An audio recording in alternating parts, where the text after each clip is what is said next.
Hi, welcome to the Vergas Show. I'm Sherry Hansen. Thanks for joining me today. I'm here with Brad Helmeke. Then that can only mean one thing, Brad. It's tax season. It's tax season. Yes, it is. Yes. Our annual review. Our yes. annual review, and there's always new things that come up that our legislators and different people, decide that they're going to make it easier for you and us, right? Yep. Yeah, there is. It doesn't change a lot for most of the small taxpayers and stuff, but there's always a few things out there that's happening, and we're seeing it, every day and stuff. Right, and that's why we're here. Now, you may or may not know, Brad, you have an office here in Vergas. Tell us what the hours are for that. I come over every Wednesday, the whole year round, and there may be days that I miss because of vacations or something else going on, but starting January 1st, I come in, 8, 8:30, 9 o'clock, but I come straight from my house, and then I'm here most of the day. I'll plan to be here till 5 if I have to be, and can be later too, but then after April 15th, I come in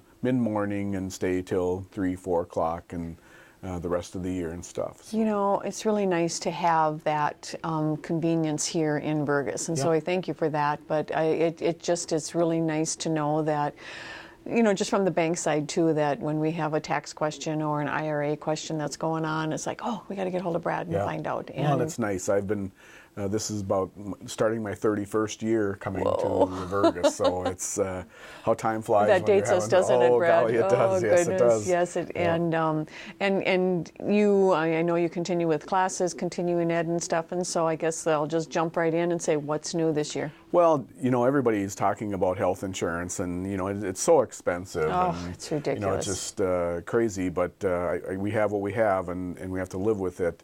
The Affordable Care Act is still out there, and they refer to it as Obamacare. It's something that we as tax preparers have to watch, and people have to bring in the form. If you're in the marketplace in MNsure, we need the 1095A. We have to have that form in order to do your tax return.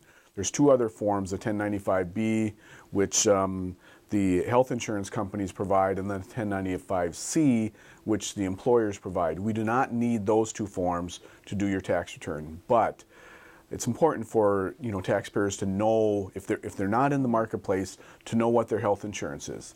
How much do they pay? How much does their employer pay? Does the employer pay at all? But it'd be very good for them to have that information when they come in to see us, so that we can file that way. So bottom line is, everybody has to have health insurance. That's the way the Obamacare, the Affordable Care Act was written. They wanted to make sure that everybody had a chance to get insurance. And if you don't have insurance, there's a penalty. In 14, it was a $95 penalty. In 15, it's a $395 penalty. And then now in 2016, the next year, it's a $695 penalty. It's what it is, isn't it? It's what it is.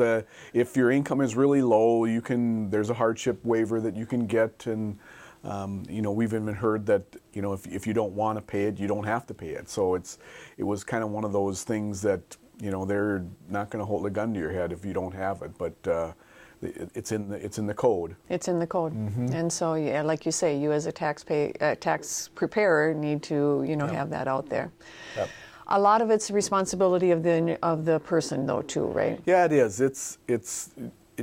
We do a lot of tax returns, and we ask our people, just know what you have when you come in. It's a question that we have to ask, and so just be prepared, to let us know what you have for health insurance. If you don't have health insurance, maybe you just have insurance for your kids.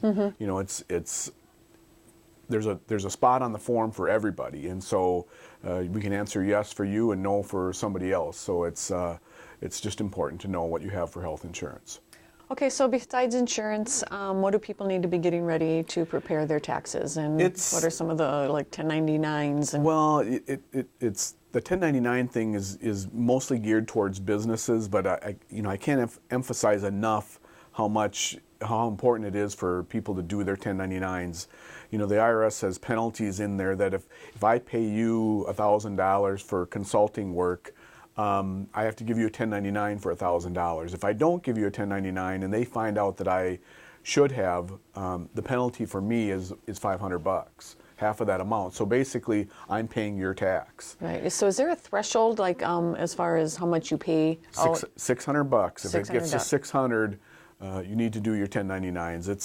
It's kind of a better safe to be sorry. Sometimes there's a question of whether or not you should do one or not do one, but if you do them, fine. You don't file them with your returns, but it just lets the government know that you need to be picking this up as income. And it relates to personal service, it relates to rents, it can relate to interest. There's a provision. So like, okay, so say I had somebody come in and clean my house weekly, and it gets over that $600. That's one of them, isn't it? Well, no, it has to be in your business. Business, okay. So it's not through your household. It's not in the. It has to be in the ordinary course of your trade or business. Well, somebody hiring a house cleaner, that's not their business, and so they're not required. Even though the cleaning lady or the cleaning person is supposed to pick it up as income, they're not required to give them a 1099. It would only be if the bank hired them to clean. Sure. They should be giving them a 1099. Then it's a 1099 thing. Yes. Yeah. And like you say, it's better safe than sorry. Yep. Yeah. Yep. And so, what do you find? Okay, the normal person coming in doing their taxes. What's being forgotten that you would advise that you need to? Oh, just some of their deductions. Most of the time, they always bring their income in. It's on a W-2, it's on a 1099, that kind of thing. And so, it's it's most of the time and we don't need receipts. They just need to write it down. You don't need that little shoebox to be brought in. They just need to bring in their documentation that they have it and stuff. So. Yeah, because it's up to them if they're the IRS comes out and does a check on that. Yeah. Identity theft. Have you seen any of that? Well, it's funny. We had a lot of phone calls this last year. We probably had 3 years ago we had 1 or 2 tax returns where somebody used their Social Security number. This last year we probably had 10 to 15. So It's becoming more and more popular that people are using other people's Social Security numbers and filing returns. So you just have to be really careful. The other thing that happened this year is there was a lot of people calling with phone scams. IRS, and just want to tell you that the IRS doesn't call. They don't call. To do. They will call, but it's probably after you've been contacted by letter and stuff. So just be advised. I heard a number of like $20 million that they'd scammed out of people in just the phone scam. And so really, yep, and so they'll call and they'll say that they're the IRS, and they'll threaten to say they're going to come and arrest you. No, they don't do that. I mean, usually you have to be a pretty illegal person to be getting a phone call from the IRS. Directly from the IRS. If you're just a normal taxpayer and you got nothing going on and you're retired, or they kind of prey on the older people because they seem to be vulnerable. But we're one of those people, I guess. But but the thing of it is, and then that segues into, that's why we have a tax advisor. If I'd get a call from the IRS, I would give you a call, Brad, and say, Brad, I got this call, and then you would, advise me. If you're doing your taxes online and, just kind of doing it by yourself, you don't have that. No. And so that's my plug for you for. I probably got 100 phone calls this last year from our clients saying they'd gotten calls. Yeah.